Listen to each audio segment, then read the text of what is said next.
6 वर्षाची मुलगी एका गर्दी असलेल्या रस्त्यावरती एकटीच येऊन उभारते. तिथून जाणारे कितीतरी लोक तिला थांबून विचारतात, तुझं नाव काय आहे, तू इथे हरवली आहेस का? काही लोक तरी सिरियसली तिची मदत करायचा प्रयत्न करतात. थोड्या वेळानंतर ती मुलगी पुन्हा तिथे येते, पण ह्यावेळी अशा अवस्थेत, आणि बराच वेळ उभं राहून सुद्धा कोणीही तिच्याकडे बघत सुद्धा नाही. आणि ही तर फक्त सुरुवात होती. युनिसेफची टीम जी हा एक्सपेरिमेंट करत होती त्यांनी ही सेम प्रोसेस एका रेस्टॉरंटमध्ये केली, तेव्हा त्यांना अर्ध्यातच हा एक्सपेरिमेंट बंद करायला लागला.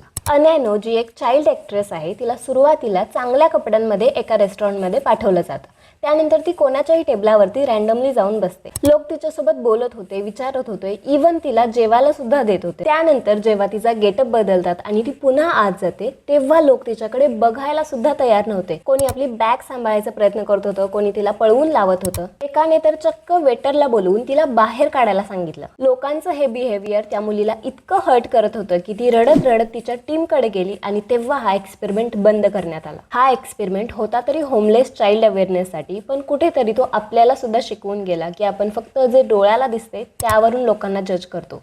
कपडे, पैसा, स्टेटस बघून त्यांच्याबद्दल आपलं मत बनवतो. तुमची माणुसकी तेव्हा सिद्ध होत नाही जेव्हा तुम्ही श्रीमंत लोकांशी चांगले वागता. तेव्हा सिद्ध होते जेव्हा अशा व्यक्तीशी तुम्ही आदरानेच वागता जिच्याकडून तुम्हाला काहीही मिळणार नसतं.